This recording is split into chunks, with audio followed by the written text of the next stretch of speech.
Hello, everyone. Welcome to the Temple of Possibilities. I'm Minister William, or Reverend Will, if you wish, leading today's sermon of October 15th, 2023. And as always, we'll start with a moment of silence for prayer, meditation, or what have you.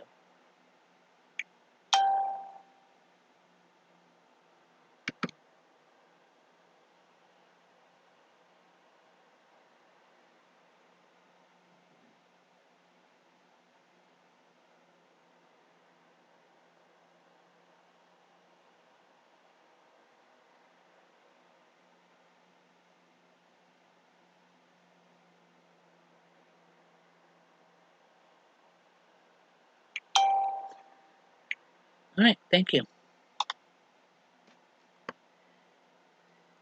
First, I want to apologize for not being a sermon last week. We were having technical difficulties, and that made it impossible to record a sermon and post it. But hopefully, this week will be fine. Today's sermon is called Selling a Comb to a Bald Monk and is on alltimeshortstories.com.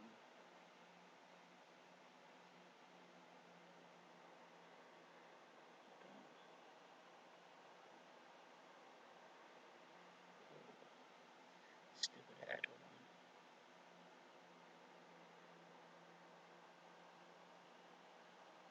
Okay. Three professional salesmen submitted their resume to a major corporation. They all had similar qualifications, so the interviewer held a sales competition to determine who would get the job. The goal was to sell The goal was to make a sale of combs to monks at any mountain shrine. The monks should be of the tradition where they have to shave their heads. The interviewer said, "You have 3 days, and the person who sells the most will get the job." The three applicants came back with their findings after 3 days. The first candidate reported, "It was a difficult situation, but I sold one comb. At first they accused me of openly mocking them and scolded me. Because I was so dissatisfied, I decided to leave. On my way back, however, I noticed a young monk scratching his head incessantly due to an itch. He only bought one comb after I assured him that it would reduce his itching." The second candidate said, "That's good, but I did better. I made 10 comb sales." The interviewer was impressed and asked, "How'd you do it?" The second candidate replied, "I noticed that the visitor's hair was all messed up because of the strong winds they encountered on the way to the temple. I persuaded the monk to hand out the combs to the worshippers so they would seem more relevant." The third candidate is silently interrupted. "Not so fast. I sold more than both of them." When asked how many combs were sold, the interviewer pressed a number. "A lot of combs. It must have been over hundreds." "Wow," the interviewer questioned. "How'd you do that?" "I praised the senior master of one of the largest temples of, for his service to the community and for creating a sacred space for worship. He thanked all who came to see him and expressed gratitude for their loyalty and commitment. I advised him to give his guests Buddha's blessing as a souvenir.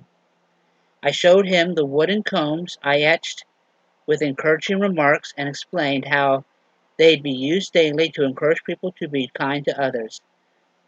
The concept appealed to him, so he placed an order for 1,000 brushes.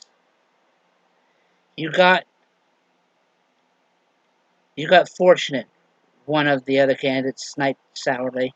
The interviewer said, "Not really. He had the comb etched before he came, since he was planning, if not this temple, then another one will desire it." The third hopeful candidate grinned and said, "There is more. I returned to the temple the day before yesterday to see how the master was doing. Many tourists who visited the Buddha's blessing on the comb went home and informed their friends and family about it. The number of daily visitors continued to rise. As a result, the comb is now in high demand and people are willing to pay a premium for it. The masters the master predicts the temple's popularity will cause him to quickly run out of available combs and require him to place an additional order. Moral: planning and creative thinking are essential to any successful leader.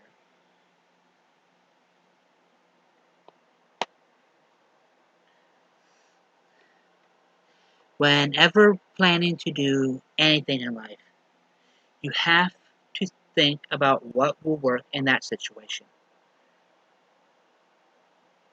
Like, I'm not saying go cheat people, but you have to figure out what's going to work and what's not. And go to achieve to make that a success. Like the person there, they had to sell to monks. So, to since monks follow Buddha, the one etched a Buddhist prayer or words onto it, and that would have worked at any of the temples. If it didn't work at that one, he could have went to another one.